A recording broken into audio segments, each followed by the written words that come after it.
the key concept when you're talking about stoichiometry, basically, we're just trying to study, first of all, the amounts, right? The amounts of reactants and products, and we look at it in different ways. Okay? So I always use this as something to help you understand the basic idea about this topic. So I like adding some numbers there to just make it easier for you to just get the main idea. What are we talking about? So whenever we are under stoichiometry, we're basically looking at the amount of these things that we have. It's that simple. If you know that, then you're home and dry. So we do know that we're talking about the amounts of what? So what is on the left side, they are called what? Reactants. And then what is on our right hand side, these are referred to as what? The products. So we just look at the amounts. Now, amounts of what? Amounts of reactants and products. In what way? Or in what sense? So you find that part of stoichiometry will require us to predict the amount of products that are produced given the amount of reactants. Alright? And you're also going to note that not everything that you're given in a chemical reaction is going to be depleted.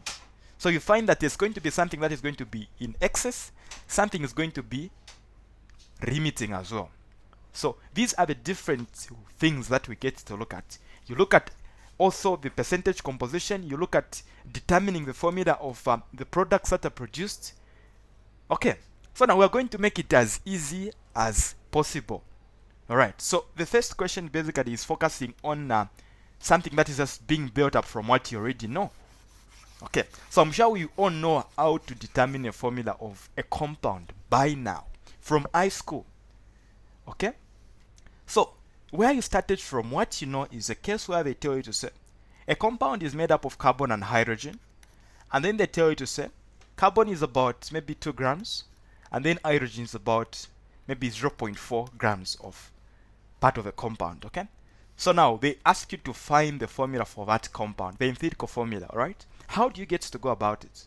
So this is the simplest way in this question can come, and you all know how to approach this question. So what you just get to do is, first of all, identify the molar masses of which we are getting them from our periodic table. And if you check for carbon, I'm sure you're going to see that the molar mass is 12.01 grams per mole. For your hydrogen, it's going to be 1.008 grams per mole, right? So from there, the next step, we are supposed to find the number of moles. Not so. So find the number of moles for carbon and hydrogen. So if you have a calculator, you can help me just make the calculations, and we see what we're going to have there. So divide 2 by 12.01. What do you get to have?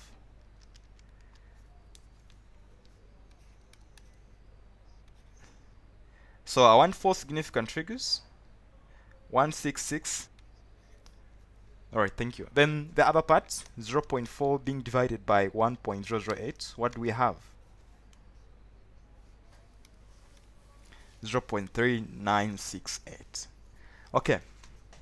So now, some of us think that whenever you have a reaction occurring, some of us make predictions to say, no, I think just because the mass of carbon is higher, you think maybe it's going to be the one that is going to be in excess. So we don't get to use the masses to predict that. Okay, that was just something that I just needed to mention just now. So now that what we've calculated is, these are the number of moles of the carbon and the hydrogen that are contained in that compound. Of course, we do know number of moles is basically given as mass divided by the molar mass, which we've done. Okay. Now, at this point, I'm sure we are all aware that we get to divide by the least number of significant, or by the least number of moles, sorry. So if you look at what we have, which one is the smaller figure? It's obviously the number of moles for carbon, not so. Is that okay? Okay. So now let's get to do that. So I'll divide by the lists. I'll divide by the lists on both sides. So you find that when I divide it into itself, we expect to get a 1. And then the other side, what do we expect to have? Like a 2.3, which is just like a 2. So you find that the formula that we have now, we have the ratio of 1 to 2, implying that our empirical formula, which gives us the lowest ratio, is just CH2. Okay, so this is where we are trying to build up from. We already know how to go about this. Okay, so now we don't want to do something simple as it is. Of course, let me just get to add something there. So you found your empirical formula to be CH2. And then you find that there are some questions that will also ask you to find the molecular formula. So the molecular formula gets to determine the exact number of atoms that you expect to find in a given substance. So let's say they tell you to say this substance had maybe 108 grams per mole as a molar mass.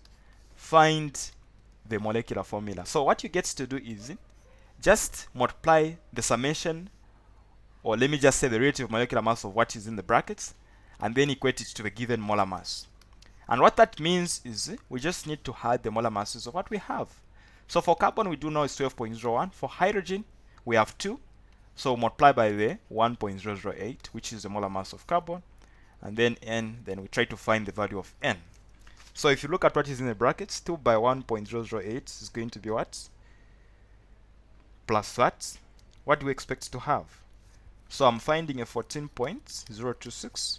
N should be equal to 108. And then if you divide the 108 by that, your expected value of N, in this case, I'm getting a value of 7.7, which is just, we expect each time that we get to find the whole number of N. So it's going to be 8, right? Is that okay with everyone? So now we can multiply the 8 by what is in the brackets. So carbon, we just have 1, so it's going to be C8. And then for the hydrogen, it's going to be 16. So this is what we are calling now the molecular formula. And I'm now sure that we now know the difference between the molecular formula and the empirical formula. So that is the simplest way in which we can approach the question. Now, they saw that to say, okay, this is just too simple for somebody in university. So let's try to give them a case, or let's try to give them a more advanced analysis of, looking at the formula, because you find that there's some substance, for example, you may be able to identify the elements that make up a certain substance, but you may not be able to exactly know the masses of these elements. So there's a method that we call combustion analysis, which requires you now that you've identified what the compound consists of. Okay, in this case, I'm trying to take an assumption of carbon, hydrogen, and oxygen. But then you don't know their masses, so there's no way you can find the empirical formula. So what do you get to do? So now you get to burn this compound of a known formula in oxygen to give you carbon dioxide and water. So this is a basic way, the basic form of combustion analysis. So it involves you burning a substance of a known formula in the oxygen, and this oxygen should be in excess, implying that we want to make sure that our compound of a known formula is completely depleted or used up at the end of the reaction, so that we basically get to account for the amount of carbon and hydrogen.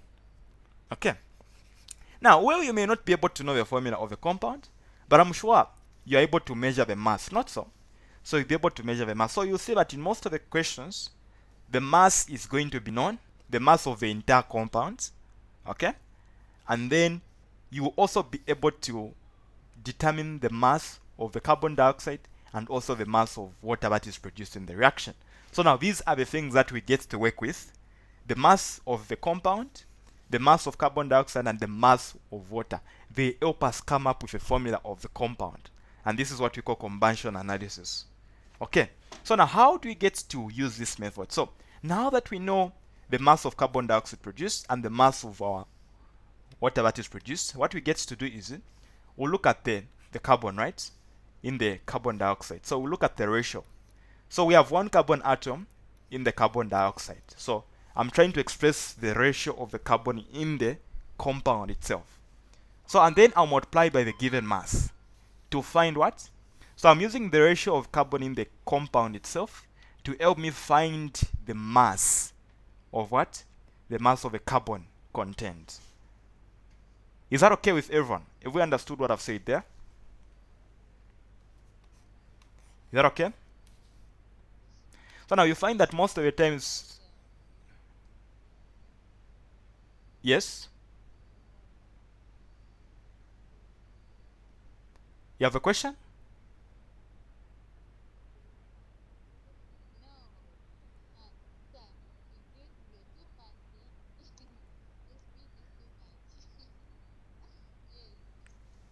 Okay, so I'll try to be as slow as possible. Okay, so that we're rushing against time, but I hope you are following anyway. Okay, so going back to the water molecule, the other side there, what do you look at? How many hydrogen molecules do we have in that compound? There are two, not so. So the formula becomes different. We'll say 2 multiplied by the hydrogen over the water molecule itself. And this is a mistake that most of the people get to make. They'll just put one hydrogen and then they say over water, which doesn't basically give us the right ratio of the hydrogen in the water molecule, which brings up long calculations and long values. Okay, so make sure you identify the number of what? The number of hydrogen atoms. Of course, we know there are 2. Okay, and then you still multiply by the mass of the water molecule. And you'll be able to find, so now, this is going to help you find the mass of your hydrogen. This is going to help you find the mass of carbon. So in a case where the compound only contains carbon and hydrogen, you've already found the mass of carbon and hydrogen. So it just now requires you to go to that stage now where we started from, if you can remember what we did in the first part, where we were given the masses initially. So it's like we've now used this method to help us find the masses, and then we can just continue from that stage. We go down there, which is very much okay. Not so. Alright. Now, how do you get to find the mass of oxygen? You can agree with me that finding a mass of oxygen in the carbon dioxide will not give us the correct mass of the oxygen contained in the compound. Why? Because part of the oxygen is coming from the excess one, which is not part of the compound. So we may what? Over approximate, okay, the exact mass of our oxygen.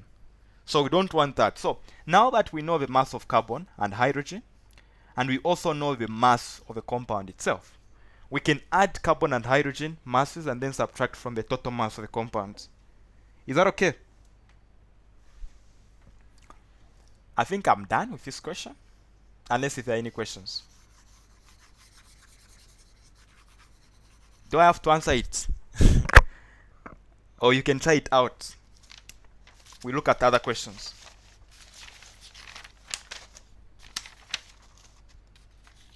I think it would be better if you saw how you do it. Okay. Alright. So I'll still write my equation there. I'll read the question. So a 2 gram sample of a compound give 4.86 grams of carbon dioxide and that mass of water upon combustion in oxygen. Find its empirical formula if it only contained carbon, hydrogen, and oxygen. So make sure you read the question. Don't just identify the question to say it's from combustion analysis. These questions gets to be different. Okay. So what is important is for you to understand the concept. So there may be sometimes the other forms of questions that I've seen is a case where there's no oxygen. They will tell you it's a hydrocarbon, or they will tell you it only contains carbon and hydrogen. Okay, there are also some cases where I've seen a question that contains carbon, hydrogen, and nitrogen. Okay, and then you find that it will produce carbon dioxide, it will produce water, and then it also gets to produce nitrogen. Okay, so in such a case, you'll still use the same way to find the carbon mass, the hydrogen mass, and then the nitrogen is basically going to be given because it's only nitrogen itself there. So no need of you doing any calculation for the nitrogen, since it's only nitrogen as a compound or as a gas. Alright, so I hope that's okay. Now let's get into this question I just answered. So this one is telling us to say we have carbon, hydrogen, and oxygen in the compound, right? So carbon, hydrogen, and oxygen, which is being bent in the oxygen to give us what? To give us carbon dioxide and water as the products. So from there we do know that we've also been taught the mass of the compound is 2 grams. The mass of our carbon dioxide is 4.86. The mass of water produced is 2.03, right? So we know these masses. We can now try to find the mass of carbon. How many carbon atoms do we have in the carbon dioxide? There's only one. Carbon over carbon dioxide. Okay, multiplied by the 4.86. At this stage, you now substitute the molar masses. So for carbon, you do know the value is 12.01. For carbon dioxide, what is the relative molecular mass? So it requires you to look at what you have. So for carbon, it's 12.01. And then for our oxygen, we have 2 multiplied by 15.994, right? That is our molar mass of our oxygen atom, and there are 2. That's why we are multiplying by 2. Now if you get to add that, I'm sure we're supposed to have a value of something like 40 something, not so 44, is it? So plus 12.01, so I'm getting 44, so 44.0088, and then we multiply by 4.86. So 12.01 divided by that, multiply by 4.86. So the value that I'm finding as the mass of our carbon. So now I'll start now making my information ready. So I'll write there my carbon. So the mass that I've found is 1.326. I like getting my figures to 4 significant figures. Don't get 2 as early as this stage, okay? Then I can now go to the water molecule there. So hydrogen, we have 2 hydrogen atoms contained in the water molecule. Okay. And then we do know that the molar mass of hydrogen is what? 1.008. Then for our water molecule, the relative molecular mass will require us to sum up everything. So we have 2 hydrogen molecules plus the oxygen molecule, which is 15.994, multiplied by the 2.03. So may I have the value for the mass of our hydrogen? Anyone who has calculated that? Is it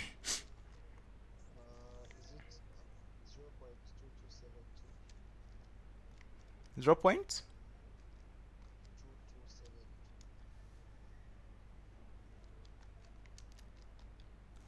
So just help me with that. 0 0.2272. 272. Okay, thank you.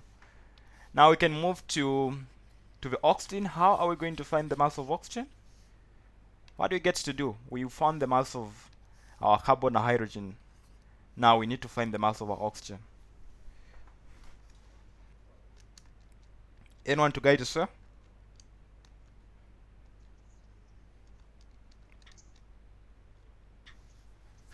You know, do you know that some of these things starts from what you started learning in grade 2? It starts from there.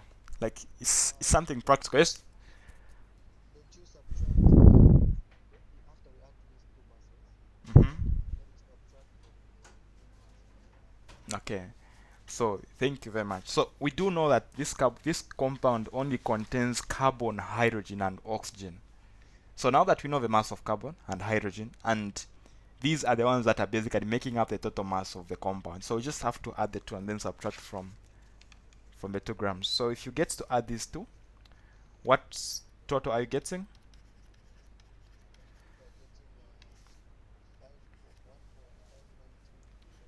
So subtract that from our 2.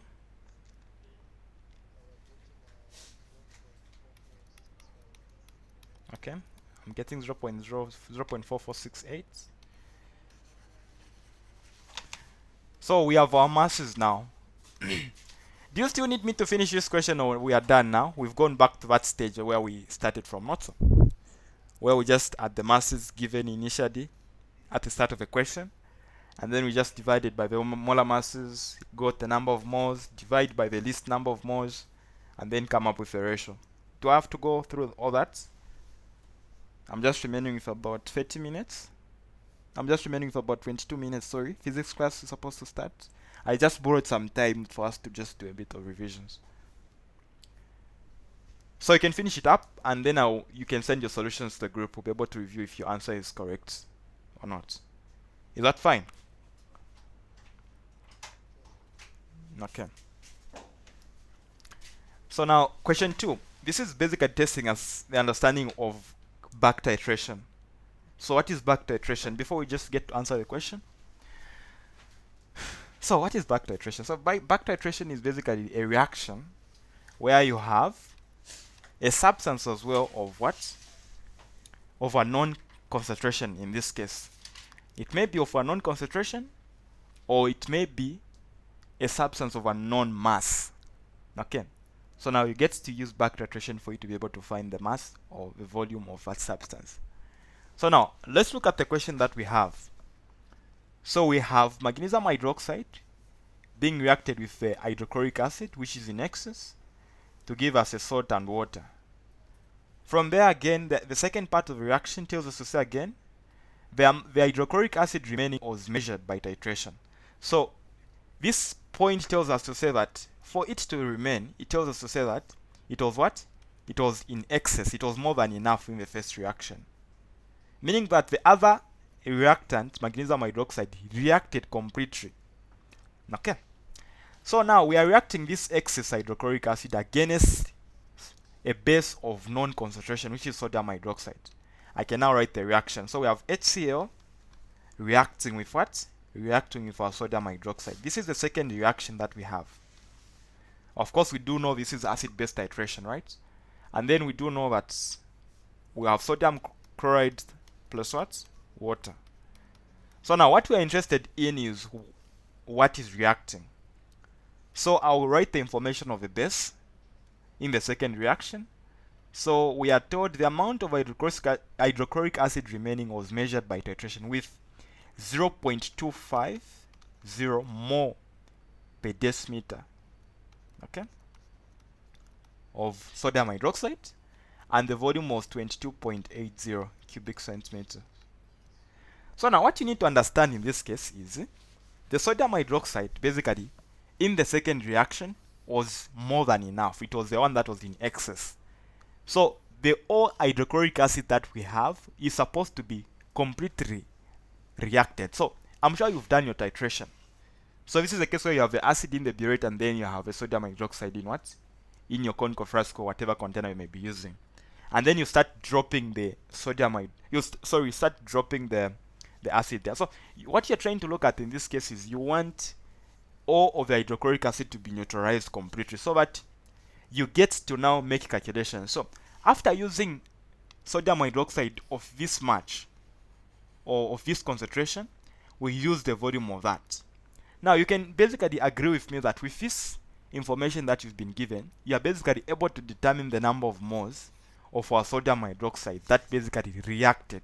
Not so? So now we do know that unlike a part where you're dealing with a number of moles under solids, where you say the number of moles is mass divided by the molar mass, in this case where you're dealing with solutions, the number of moles is basically given as a product of your concentration and what? And volume. Of course, we do know that concentration is just the number of moles dissolved in a volume of a solution. This specifically goes to molar concentration. Okay, so you can still help. That can still help you come up with a formula if you've forgotten. So now whenever you want to make your calculation, you want to make sure that the units are correlating. If you look at our concentration, the units for volume that is being used there is decimeter cubed. And then for our volume, we are given in cubic centimeters. So we need to convert the cubic centimeters to decimeter cubed. Okay. So we do know that a decimeter cubed is equivalent to how many cubic centimeters? 1,000, not so. And then if we have 22.80 cubic centimeters, it requires us to divide by what? We will have to divide by 1,000. If you want, you can use the ratio cross and multiply. You still get to divide by 1,000. So the actual mass in decimeter cubed after dividing by 1,000, what we are going to have is what? 0.0228 decimeter cubed. So we've now come up with a matching unit for our volume and our concentration. We can now find the number of moles, not so? So now, why are we finding the number of moles? We are finding the number of moles to help us determine the hydrochloric acid that was in excess. Remember, the hydrochloric acid we are using in the second reaction is coming from the first reaction. So in the second reaction, we are using the excess. So we're trying to find the number of moles of our HCl that was what? That was in excess. So now we are getting this information from sodium hydroxide because we are going to use our equation there. And we do know that these guys are in the ratio of 1 to 1, implying that the number of moles of the sodium hydroxide that was required is basically equivalent to the number of moles of the hydrochloric acid that was in excess because they are in the ratio of 1 to 1. Now, if we get to perform our calculation, the product of 0.0228, which is our volume, against our concentration, which is 0.250, what is our number of moles? What value are we getting for the number of moles?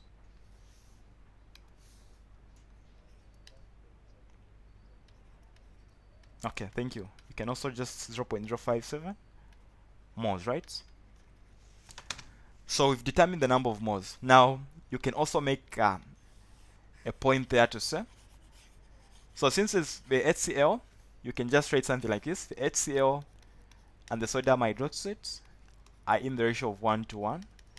We can therefore say the number of moles of hydrochloric acid is equivalent to the number of moles of what? Of sodium hydroxide. So the calculated number of moles of sodium hydroxide is also the number of moles of what? Of our hydrochloric acid. Now remember, this hydrochloric acid in the second reaction was what? Was in excess. That's why we call it back titration, because we start from the other reaction, the second reaction. So we've now determined the number of moles of our hydrochloric acid that were what? That were in excess. Okay. Any questions before I get to go to the first reaction?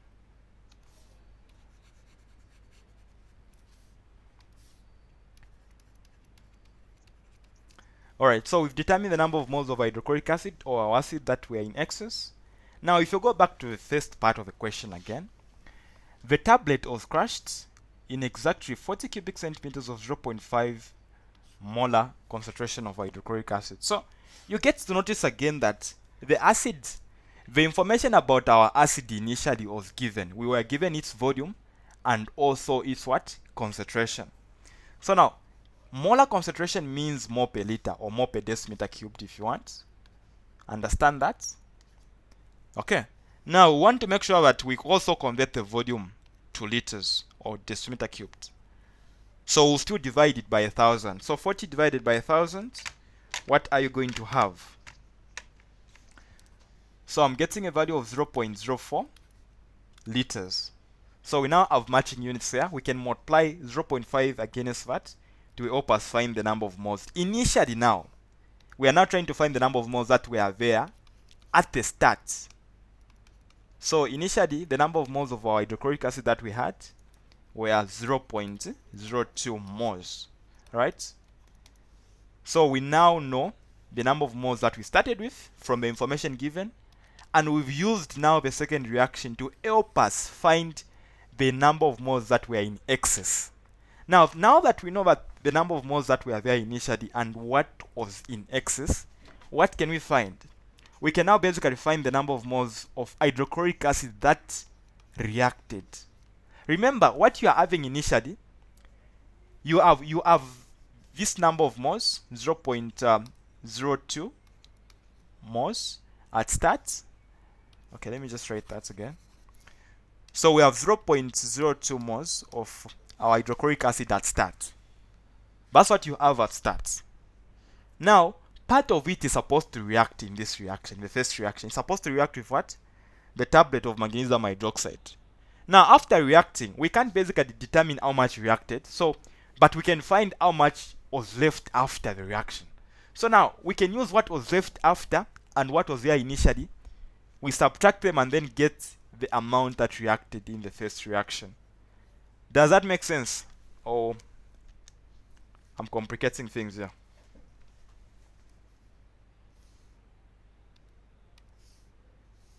Are we together?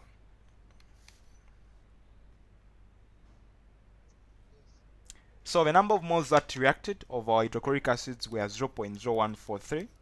That is after subtracting what was there initially and what was in excess, or what was left after the reaction. So now, every other information is not important. What we just wanted is to just determine the number of moles of our hydrochloric acid that reacted in the first reaction. So now that we know the number of moles of our hydrochloric acid that reacted in the first reaction, right? We know the number of moles that reacted in the first reaction, and we do know that these are in the ratio of 1 to 2. So magnesium hydroxide against the hydrochloric acid they are in the ratio of what? 1 to 2. When you have 1 mole of magnesium hydroxide, you expect to have 2 moles of hydrochloric acid. Okay, so magnesium hydroxide is like half of the HCl, right? So if you use that ratio, what are you going to see? So what we have down is the number of moles of what? The number of moles of our hydrochloric acid. So I can put a variable on the part for magnesium hydroxide and use the ratio to find the number of moles of what?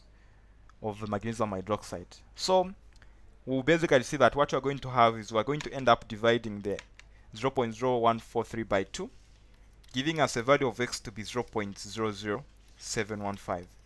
So now we found the number of moles of magnesium hydroxide. Very easy, not so? Now that you have a number of moles for your magnesium hydroxide, you are also capable of finding the molar mass by using your periodic table. And then using the two, you'll be able to find or answer the question. You'll be able to find the mass. We're calculating the mass. So we do know that, of course, the number of moles is mass over molar mass. Therefore, if we try to calculate our mass, it's going to be a product of what? It's going to be a product of the molar mass and what? And the number of moles. So what is the molar mass of magnesium hydroxide? Anyone to help us? Do we have to perform the calculations again? So magnesium hydroxide. You can also deal with this the easiest way. Magnesium, if you check your periodic table, according to my periodic table, magnesium has got a molar mass of about 24.3050.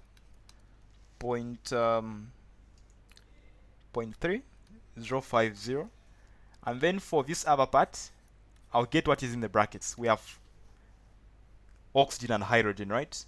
So oxygen is 15.994, and then your hydrogen is 1.008. And then I'm supposed to multiply what is there against the 2, that is the subscript there. So multiply by 2, and then I'll add the result. So 15.994 plus 1.008. Okay, and then I'll multiply by 2, and then I'll add the 24.3050. So the molar mass that I'm getting for our magnesium hydroxide is basically 58.3198. Okay, so that is our molar mass, and then we have calculated the number of moles to be that. We can now multiply the 2. So 0.00715 multiplied by that. So the mass that I'm getting for magnesium hydroxide tablets is 0.4169 grams. Now some of you are asking, okay, what is the answer? What is the actual answer? So look at the information that was given in the question. Which one has got the least number of significant figures? So this value has got 4. The other value has what? Has 1 significant figure. This one has got 3. This one has 4. So which one has the least? It's 0.5, not so. So we'll consider that. And our answer will just be 0.4 grams. Okay, so any questions? Are there any questions here?